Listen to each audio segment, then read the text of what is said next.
today's session. As we meet today, various matters of importance will be discussed in the House. I'm sure that we shall have a positive and fruitful session today. निर्वाचित सदस्य शपथ ग्रहण करेंगे. Secretary general please. काव्य जो अंडमान एवं निकोबार के निर्वाचित क्षेत्र से निर्वाचित हुई हैं. महोदय, आप शपथ ग्रहण करेंगी या प्रतिज्ञा लेंगी? मैं शपथ ग्रहण करूंगी. महोदय, आप किस भाषा का चयन करेंगी? मैं तेलुगु भाषा में शपथ ग्रहण करूंगी. लैंग्वेज है सर.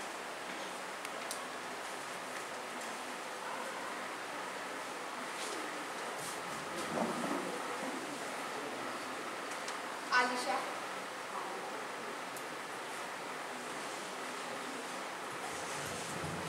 आलिशा అనే నేను చట్టం స్థాపించబడింది భారత్ రాజ్యాంగం పట్ల నిజమైన విశ్వాసం చూపిస్తానని భారతదేశ సర్వభౌమ అధికారాన్ని సమగ్రతను కాపాడతానని యూత్ పార్లమెంట్ సభ్యురాలిగా నా కర్తవ్యాలను శ్రద్ధతో నిర్వహిస్తానని దేవుని సాక్షిగా ప్రమాణం చేస్తున్నాను.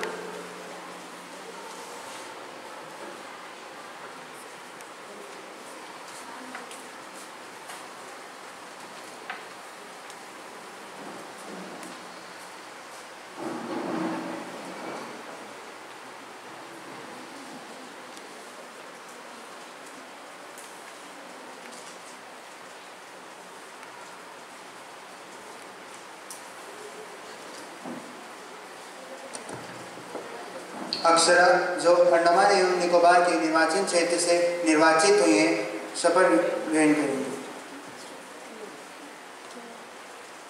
महोदय, आप शपथ ग्रहण करेंगी या प्रतिज्ञा लेंगी? मैं शपथ ग्रहण करूंगी. महोदय, आप किस भाषा का चयन करेंगी? हिंदी भाषा में शपथ ग्रहण करूंगी.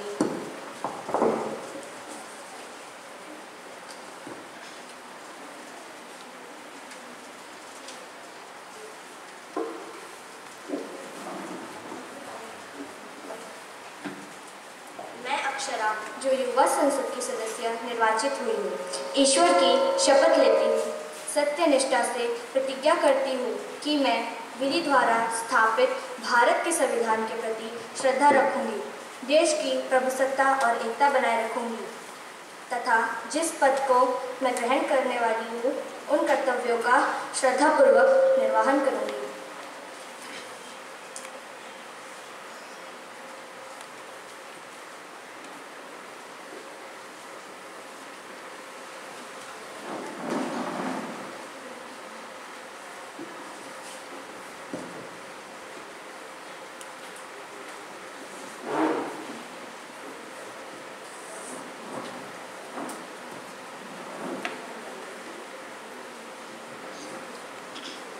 जापान के पूर्व प्रधानमंत्री शिंजो आबे की गोली मारकर हत्या कर दी गई.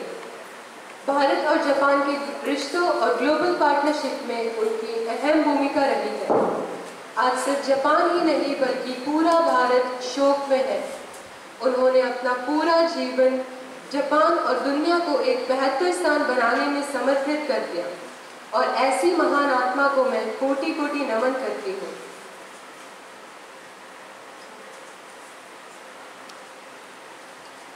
Honorable Speaker Ma'am, through you, I want to inform the House about the sad demise of the former Prime Minister of Japan, Shinzo Abe. He passed on 8 July 2022. He was the longest serving Prime Minister of Japan. He was a visionary leader who worked day and night for the betterment of society. His death would be a great loss for humanity. He will be ideal for the upcoming ministers who will serve after him. माननीय अध्यक्ष महोदय, जैसा कि हम सब जानते हैं कि भारत के सबसे अच्छे दोस्त जापान के पूर्व प्रधानमंत्री शिंजो आबे आज इस दुनिया में नहीं. जापान का नाम उन्नति की सूची में होने की सबसे बड़ी वजह शिंजो आबे थे. न केवल जापान बल्कि भारत के विकास में भी उनका योगदान था. प्रचार के दौरान वे एक सामान्य व्यक्ति की तरह चुनाव कर रहे थे. इसी दौरान आबे नारा शहर में उनकी गोली मारकर हत्या कर दी गई. उनके रूप में इस दुनिया ने एक नायक खोया. I request the House to stand in silence for a while to express our deep sorrows.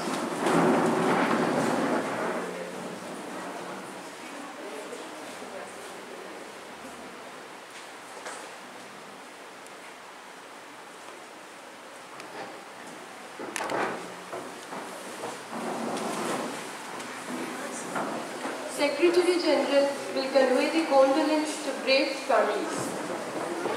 Understood, ma'am. Honorable Prime Minister to introduce new minister. Thank you, Speaker ma'am.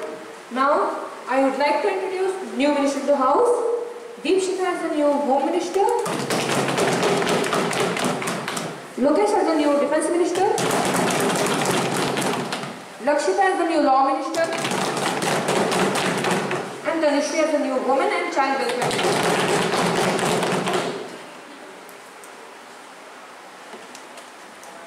Now, the question now begins. Question number 101. माननीय अध्यक्ष महोदय, आज विश्व गहरी समस्या से गुजर रहा है। हाँ, मैं उसी रशियन यूक्रेन वॉर के बारे में बात कर रही हूँ। नदी के दो पाटों की दुनिया दो भागों में बढ़ रही है। सभी देश प्रत्यक्ष अप्रत्यक्ष रूप में इनमें भाग ले रहे हैं। सरकार की व्यापारिक संबंधों के बारे में नीतियाँ क्या है?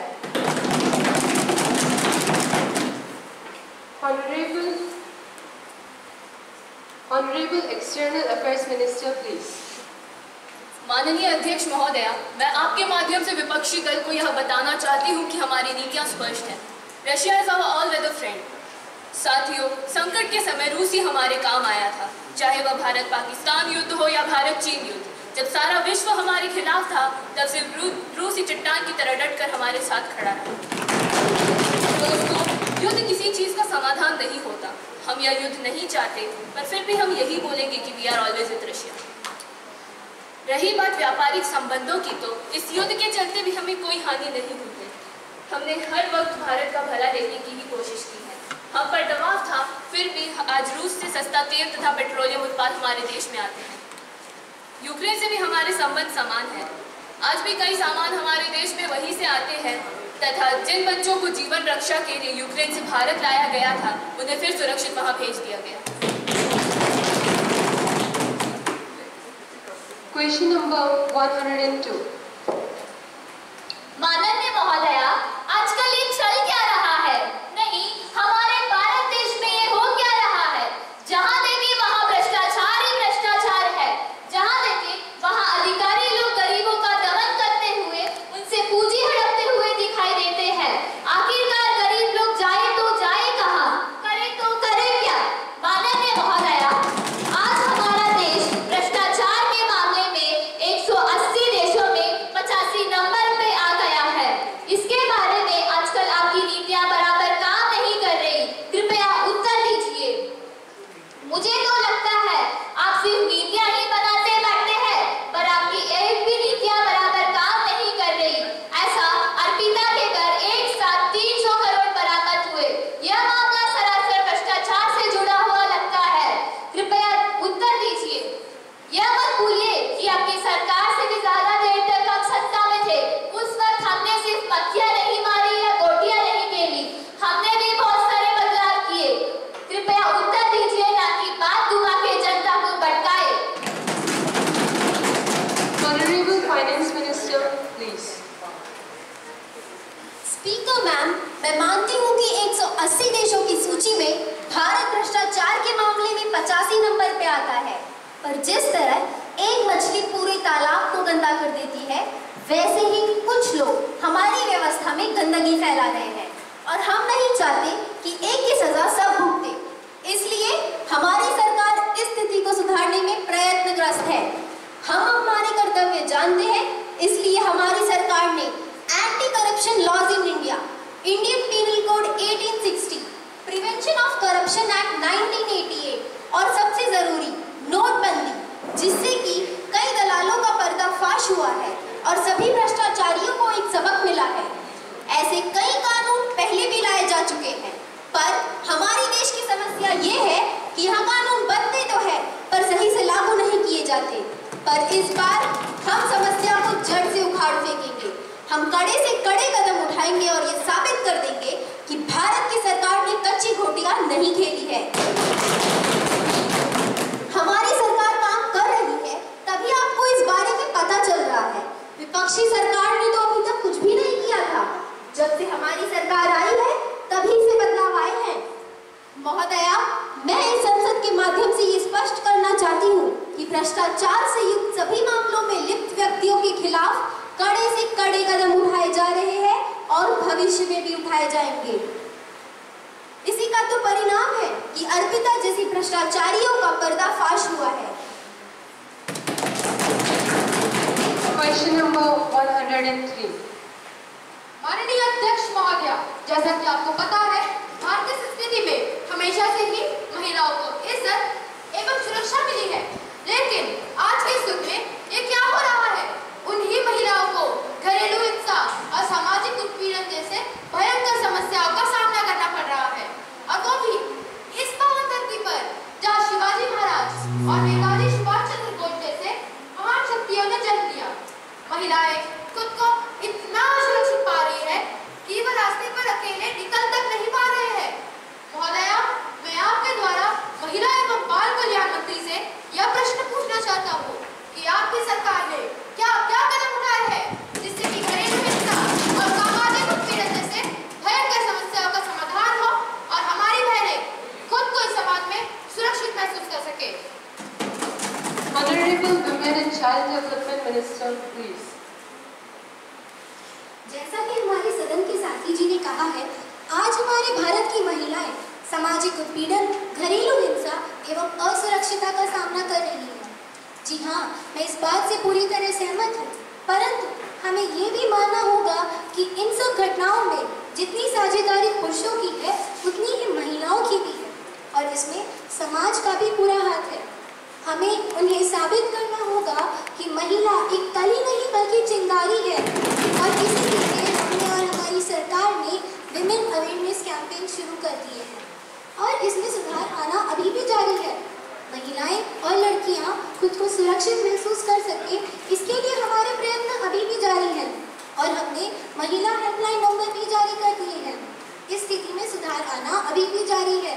कुछ ही सालों में हमारा देश भारत एक पूरी तरह विकसित और महिला सम्मानीय देश होगा। एक तरफ ये एक समस्या है और दूसरी तरफ महिलाएं हर एक क्षेत्र में प्रगति कर रही हैं। इस दुनिया में जापान, अमेरिका से भी ज़्यादा महिला पायलट को भारत में प्रशिक्षण दिया जाता है। इसलिए हमने कदम चांद पर भी रखे हैं। यहाँ संसद में भी हमारे सामने बहुत सी सफल महिलाएं बैठी हुई हैं। इससे साबित होता है कि देश और घर दोनों ही महिलाएं ही चला रही हैं। महोदया, इस स्थिति में सुधार के लिए हम पूरा प्रयत्न करेंगे और प्रयत्न जारी भी है। कृपया थोड़ा सब्र करें, सब्र का फल मीठा होगा। Question number 104. महोदया, इस सरकार ने कश्मीर से आर्टिकल 370 में सुधार तो किया, पर वहाँ अभी तक कोई बदलाव आया तो नहीं है। वहाँ तो अभी भी तनाव की स्थितियाँ बरकरार हैं, और रही बात नागरिकों में एकता और राष्ट्र प्रेम बढ़ाने की, वहाँ अभी भी उन्होंने कोई भी योजना नहीं बनाई है, और आतंकवादी गतिविधियों के लिए इन्होंने किया क्या है?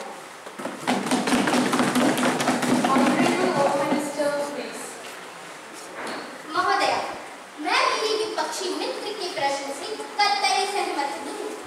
अगर हम इन आंकड़ों को देखें तो यह बात साफ है कि तनाव निरंतर कम हुआ है। नागरिकों में एकता, राष्ट्र प्रेम और भारत के प्रति सद्भावना बढ़ाने के लिए हाल ही में हमने एक व्यापक योजना चलाई है, हर घर तिरंगा योजना। इसी तरह हम नागरिकों को भारतीय तिरंगे से जोड़ना चाहते हैं, जिससे वह एक राष्ट्र बनकर उभरेंगे। नागरिकों में जागरूकता फैलाने के लिए हम लोगों ने सिविल अवेयरनेस प्रोग्राम भी चलाया। आतंकवादी गतिविधियों की अगर हम बात करें तो हमने हमारे फौजी बॉर्डर पर तैनात कर दी है और उन्हें सस्पिशियस इलाकों में छापे मारने की भी इजाजत दे दी है। महोदया, कश्मीर से आर्टिकल 370 हटाने के बाद निरंतर विकास हुआ है। जब हमने आर्टिकल 370 हटाने का प्रस्ताव संसद में पारित किया था, तब किसी विपक्षी दल ने हमारा विरोध किया था। क्या इन्हें कश्मीर से लगाव नहीं? क्या इनसे कश्मीर का विकास देखा नहीं जाता?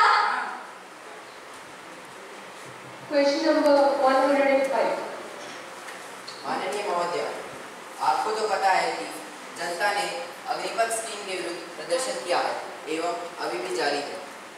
प्रदर्शनकारी कई लोगों को घायल कर चुके हैं एवं सार्वजनिक संपत्ति को भी नुकसान पहुंचा रहे हैं।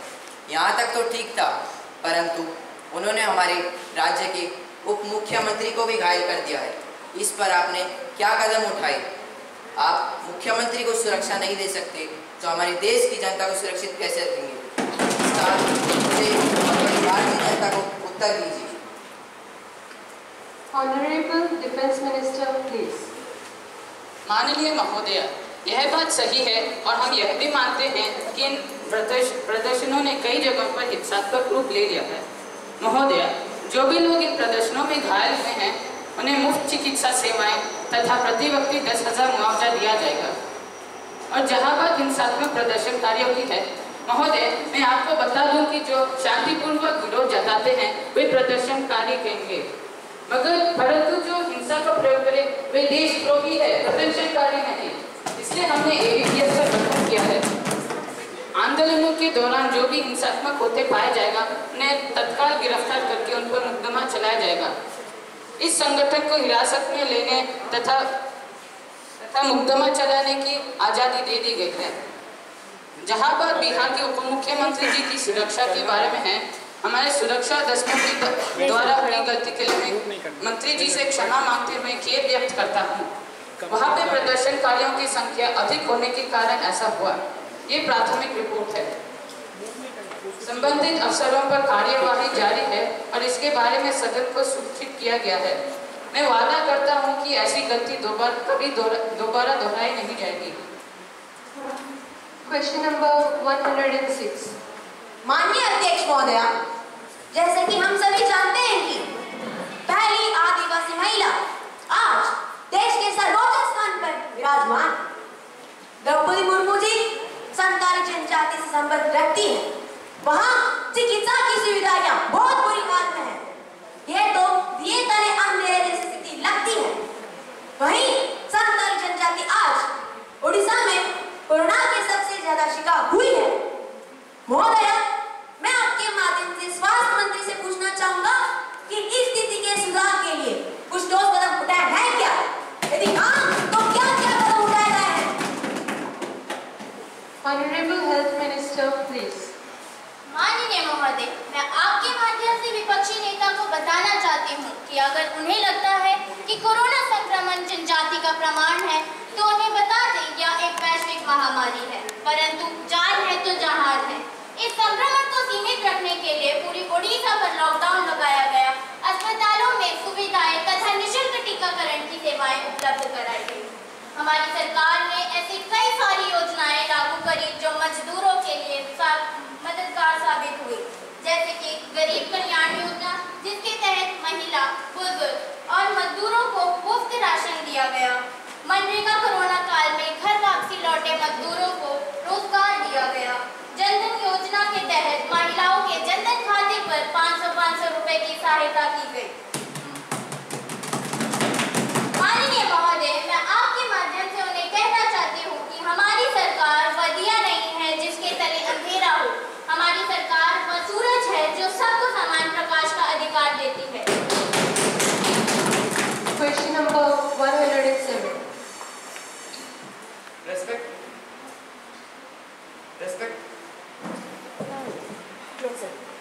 Respected madam, I have collected some data that in the region of Bihar, thousands of acres of land were destroyed. People became homeless and hand-to-mouth position occurred. So respected madam, through you, I want to ask the Agriculture Minister what government is doing for those farmers whose crops are being destroyed due to variation in rainfall and natural calamities. Honorable Agricultural Minister, please.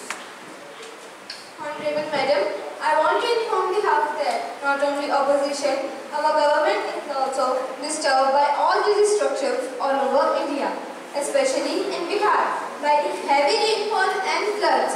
But to help the farmers to overcome this situation, our government has launched some Yojana, Pradhan Mantri Kisan Samman Nidhi Yojana and Pradhan Mantri Kisan Bima Yojana. Under these schemes, farmers all over India would be helped financially and economically. और महोदया, किसान आपका ही नहीं हमारा भी पेट भरता है। इसलिए मेरा ये दृढ़ विश्वास है कि ये योजनाएं किसानों के लिए लाभदायी साबित होंगी। और अगर हमारी सरकार से कोई कसर कम पड़ जाती है या और संशोधन करने की जरूरत होती है तो हम और संशोधन करेंगे। Question number 108. माननीय अध्यक्ष महोदय, जैसा 135 लाख करोड़ की जीडीपी के साथ जीडीपी लिस्ट में 5वें नंबर पे है, भारत फिर से सोने की चिड़िया बन रहा है। जो ब्रिटेन हमें 150 साल लूटा, उस ब्रिटेन को हम पीछे छोड़कर आगे बढ़ रहे हैं। भारत प्रगति कर रहा है, पर क्या भारत सच में प्रगति कर रहा है? कहने पे तो भारत आसमान की ऊंचाइयां छू रहा है, पर अगर हम बिहार जैसे राज्य को देखें तो बिहार का पॉवर्टी रेट 52% है और ऐसा ही कुछ हाल झारखंड और उत्तर प्रदेश का है। मुझे कहते हुए खेद हो रहा है कि यह इस सरकार को गरीबों से कुछ लेना देना है नहीं। यहाँ गरीब गरीब और अमीर अमीर होता जा रहा है। Honorable Prime Minister, please.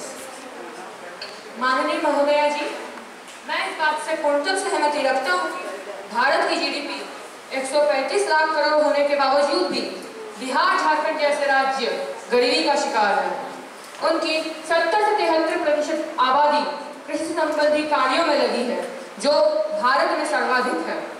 उनके इस औद्योगिक पिछड़ेपन में से कुछ कारण संसाधनों का अभाव, कौशल्यपूर्ण कामगारों की कमी और शासनात्मक वातावरण का अभाव। इन समस्याओं को दूर करने के लिए हमने कई सफल कदम उठाए हैं, जैसे कि कौशल्यपूर्ण कामगारों की चयन और प्रशिक्षण, कंपनियों को आकर्षित करने के लिए सुविधाएं उपलब्ध करवाना और औद्योगिकीकरण के विकास दर बढ़ाने हेतु औद्योगिक विकास क्षेत्रों का विकास। क्या आपके कर्मों से बिहार झारखंड जैसे राज्यों का कोई फायदा हुआ है?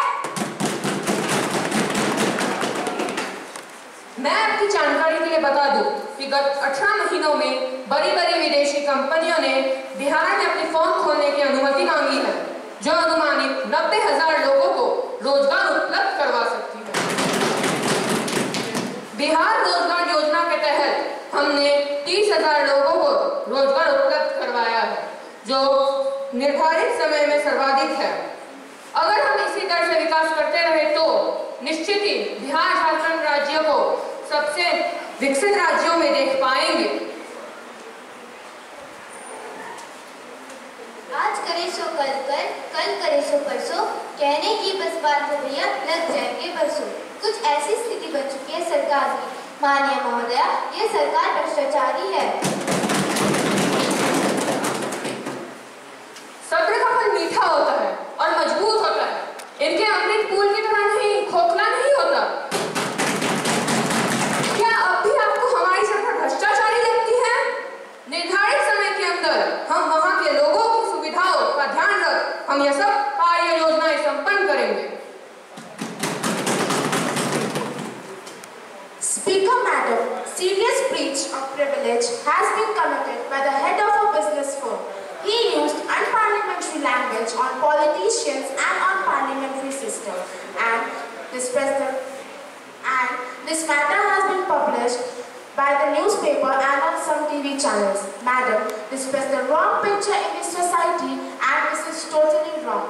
Madam, I have requested you to allow me to raise question on that matter. क्या आपने इसकी नोटिस पहले दी थी? आप पहले इसकी नोटिस और कटिंग लगा कर दें। आप इस प्रकार इस सदन में नहीं उछाल सकते। I have already given a notice of it at 10 a.m. today. It will be examined by me. When it comes to me, I shall consider and let you know. Now, the papers to be laid. Honorable Ministers, I have to make an announcement. On my behalf and on behalf of our Honorable Ministers of the House, I have the great pleasure in extending a warm welcome to Her Excellency Ms. Princey, Vice President of Singapore, is on visit to India as our honorable guest. And we also have Mr. Kevin Sandy, as the External Affairs Minister of South Korea.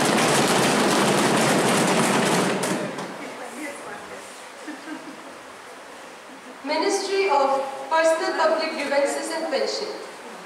Respected ma'am, I beg to lay on the table a copy of each of the following notifications in Hindi and English version. The Indian Forest Services Amendment Regulation 2022. The Indian Forest Services Amendment Regulation 2022 was published in notification number GSR 190 examinations in the Gazette of India dated 9th March 2022. So, 145 published in the Gazette of India on 9th March 2022 authorizing the Indian Forest Service Commission to conduct an exam and to make decision on the probationers who are finally selected. Now, Honorable Minister of Atomic Energy.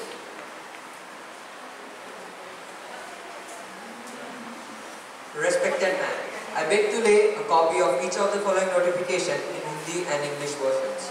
Under the annual report of Nuclear Power Corporation of India Limited Mumbai for the year 2021 to 2022. The Nuclear Power Corporation of India Limited Mumbai for the year 2021 to 2022, along with the audited accounts and comments on the Controller and Auditor General thereon. So, under the annual report of Nuclear Power Corporation Mumbai has been directed to Nuclear Power Corporation to regulate their duties works according to corporate and social responsibility. Now, Honorable Minister of Urban Development.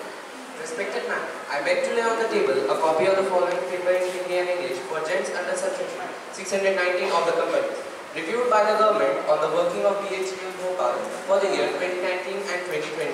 Annual reports of BHEL Bhopal for the year 2021 and 2022 along with the audited accounts and comments on the Controller and Auditor General thereof. Now, the House will take up consideration of the Commission of Muslim Women's Protection of Right on Marriage Bill 2022 and reforms. Speaker ma'am, I beg to move the Muslim Women Bill provided for more effective prevention and the atrocity of Muslim women and its glorification, and matters connected therewith or incidental there to be taken into consideration. माननीय महोदय, मैं आपका शुक्रिया अदा करना चाहता हूँ कि आपने मुझे बोलने का मौका दिया। मैं आपके माध्यम से कानून मंत्री को यह बताना चाहता हूँ कि आपने कौन सा बिल रखा है। यह बिल संविधान के खिलाफ है। यह बिल न्याय नहीं कर पा रहा है। इस बिल में पनिशमेंट की बात कही गई है, जो डिस्क्रिमिनेटरी है, जो आर्टिकल 15 का उल्लंघन कर रहा है। आप महिलाओं के फेवर में नहीं है। अगर उसका पति 3 साल जेल में रहेगा तो उसे मुआवजा कौन देगा?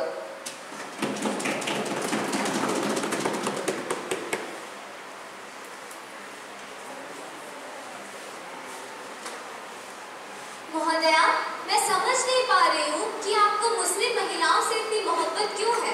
आप केरल की हिंदू महिलाओं पर ध्यान क्यों नहीं देते? आप सबरीमला केस ही देख लीजिए, हिंदू महिलाओं को अंदर तक जाने नहीं दिया जा रहा था। यह कौन सा बिल रखा है आपने? जब तक जान में जान है तब तक मैं इसके खिलाफ रहूंगी। महोदया, अगर आप यहाँ बिल पारित करते हैं तो समझ लीजिएगा, आप एक नए भारत का निर्माण करने जा रहे हैं। माननीय महोदया, मैं विपक्ष नेता से ये कहना चाहती हूँ कि ये बिल ना तो सियासत का है ना ही धर्म का। ये सवाल है नारी न्याय, नारी इंसाफ, नारी गरिमा का। 70 साल बाद महिलाएं क्यों दूसरों के भरोसे जी रही हैं? क्या सिर्फ 3 बार तलाक बोलने से उन्हें घर से निकाला जा सकता है? हमारे देश में 2019 से लेकर 2021 तक 543 केसेस पाए गए हैं, जिनमें से 201 यूपी के हैं। अब आर्टिकल 15/30 ये कहता है कि nothing in the article you rights to make laws on women and children. ये बिल हमने महिलाओं को न्याय देने के लिए बनाया है। अब रहा सवाल पुरुषों के जेल जाने के बाद महिलाओं को भरण पोषण कौन करेगा? जब महिलाएं इतनी ताकत रखती है पुरुषों को जेल भेजने का, तो इतनी भी रखती है कि वे अपना पेट खुद भर सके। Now, it's time for short duration motion. माननीय महोदया, हमारा देश भारत धर्मनिरपेक्ष कहलाता है, पर क्या वाकई ऐसा है? देश की आज की स्थिति को देखें तो यह पता चलता है कि भारत में सिर्फ